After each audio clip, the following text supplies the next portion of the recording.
Let's start with a film you probably remember, The Truman Show.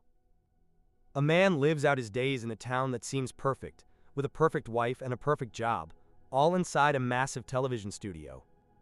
His every move is broadcast to the world, but he doesn't know it. Yet there's this deep, nagging sense that something isn't right, that his reality feels scripted. His desperate escape at the end isn't just a great cinematic moment. It's a powerful symbol of a profound human desire, the desire for what is real. Now think about that impulse, that drive for the genuine. It's not just a compelling movie plot. It's a cornerstone of our psychological well-being.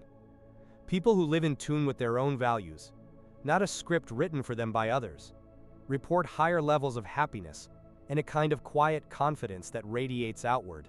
As the researcher Brené Brown observes, individuals who embrace who they truly are naturally inspire trust. Conversely, someone playing a part, hiding behind a mask, often gives off a dissonant energy, a kind of insecurity that can feel almost dishonest. But here's the unsettling turn. While Truman had to physically break out of his prison, what if we are busy building our own? What if this modern digital world has become our own vast stage, defined by a deep and pervasive inauthenticity? We're surrounded by a constant feed of digitally perfected images and carefully curated lives that set an impossible standard. The pressure to conform is so immense that we often find ourselves adopting the beliefs and even the personalities of others, just to feel like we belong. So in this grand performance we call modern life, how much of the script are we willing to read before we look in the mirror and no longer recognize the person on stage? Think for a moment about the leaders we look up to, the titans we see on the world stage. We tend to view them almost like characters in a blockbuster film, don't we?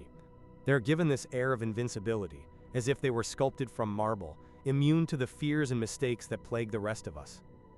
It's a masterful piece of marketing, this flawless exterior, but you start to wonder if we're only seeing the movie poster and not the actual film. We never get the director's cut, the behind-the-scenes footage where the hero doubts the script. This whole performance is a trap, a script we've been handed. The work of researcher Brené Brown essentially tears that script to pieces. It suggests that this relentless pursuit of a perfect, bulletproof persona isn't strength at all. It's a cage. And that real, authentic power comes from finding the courage to show up as you are, imperfections and all. You see this play out in the most unexpected moments. Think of Steve Jobs, co-founder of Apple, giving that commencement speech back in 2005. You'd expect a masterclass in strategy, a roadmap to building an empire. But that's not what the audience got. Instead, he stands there and shares one of his most profound tools for living, the constant reminder that he is going to die. And you have to ask yourself, which is more powerful? The untouchable emperor projecting sheer force, or the leader who shows you the crack in his shield to remind you of what's truly at stake? In that moment, Jobs didn't look weak. He forged a genuine human connection that no polished resume ever could. He proved that it's the scary act of admitting our own mortality, our own fears, that builds the kind of trust that truly influences people. It's that courageous transparency, not the perfect armor, that truly inspires. You can spend your entire life as a student of social dynamics. You can study the architecture of the group, learn the secret handshakes, try on 1,000 different masks to see which one fits. But that contemplative life, that constant search for the right combination to unlock the door, will never get you inside. Because it misses a fundamental truth. The very act of trying to counterfeit your way into a group is precisely what keeps you on the outside, looking in.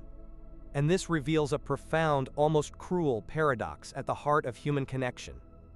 True belonging isn't something you find by changing yourself to match the world.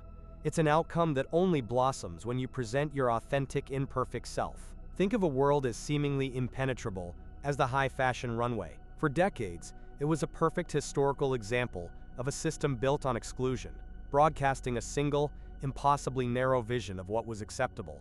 It was a fortress with a very specific, unwritten set of rules for entry. But then you see a quiet rebellion, staged by a designer like Christian Siriano.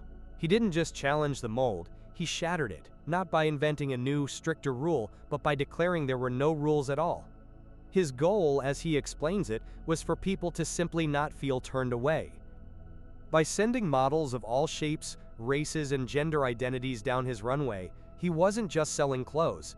He was building a public square where the price of admission was simply to be yourself. What he created proves that belonging is not a space you force yourself into, but one that grows organically when we finally allow ourselves and the people around us to simply be who they are. So now we arrive at the great paradox of the modern self. We are told, relentlessly, to be authentic. But this demand for authenticity, in a world of curated profiles and personal brands, can feel like the most exhausting performance of all. There's this quiet, nagging thought that if we were to show up with all our cracks and inconsistencies, who would possibly want to engage with the raw material of who we are? But let's pause and consider this. When have you ever truly connected with someone? I mean that deep, tectonic shift in a relationship, the kind you see in the final moments between Will and Sean in Good Will Hunting. Was that connection built on a pristine resume of human experience?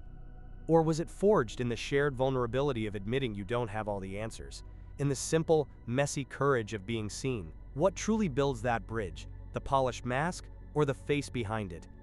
And here is the fundamental miscalculation we've all been making, a truth now being illuminated by a growing field of research. We've been trying to build the house from the roof down.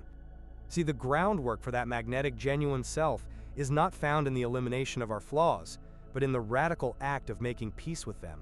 When we stop acting as the prosecuting attorney for our own imperfections, and instead offer ourselves the kind of grace we would a close friend, something profound shifts. It's like lowering a heavy shield you didn't even realize you were holding. As the researcher Brené Brown advises, this is the moment we stop living under the constant, low-grade anxiety of being found out. Our true identity is no longer suffocated by the relentless pressure to project an image of perfection, and it is from this place, and only this place, that real connection can emerge. It ceases to be a performance you must stage, and instead becomes the natural result of a self that is finally at peace. Imagine a CEO at the top of his game. Let's call him John Castro. He's running a successful tech company, pulling in a salary most people only dream about. He has the job, the status, the kind of life we're all told to chase. On paper, he is the very definition of success, a man who has climbed the mountain and planted his flag at the summit. We look at a life like that, and we see a finished product, a victory lap. What we expect is a man perfectly at ease with his empire, content in the world he has built. What we actually get, in his story, is something far more unsettling. He walked away from it all, not because of a scandal, not for a better offer, not because the company was failing. He walked away because, in his own words, the role just no longer aligned with who he was. Think about that. He abandoned the pinnacle of conventional success not for some grand external reason, but because of a quiet, internal friction. The most terrifying part of his story wasn't the loss of a paycheck. It was the realization that the perfect life on the outside can feel like a profound betrayal on the inside, that the version of himself he presented to the world was slowly eroding the person he actually was. This is where we can see the brutal accounting of what it costs to be authentic. The researcher Brené Brown would later give this internal conflict a name. She calls it the choice between discomfort and resentment. It isn't a simple choice between joy and pain. It's a choice between two types of suffering: the sharp, immediate sting of saying no and disappointing others, or the slow, corrosive poison of resentment that builds every time you say yes while your spirit screams no. Castro's blockbuster decision to quit wasn't about choosing unemployment over work. It was an act of choosing the sharp discomfort of leaving, all to escape the slow death of staying in a life that was making him resent the man he was becoming. See, when it comes to the self, you can embark on the grandest quest for authenticity. You can chase that singular moment of breakthrough where the music swells and you've finally found yourself. But that journey to a final destination will never deliver you to a finished version of yourself. The answer to who you are is not a trophy waiting at a finish line. It's only arrived at through a constant, demanding practice. And this is the central misunderstanding. As the researcher Brené Brown reminds us, authenticity isn't a destination, it is an absolute practice.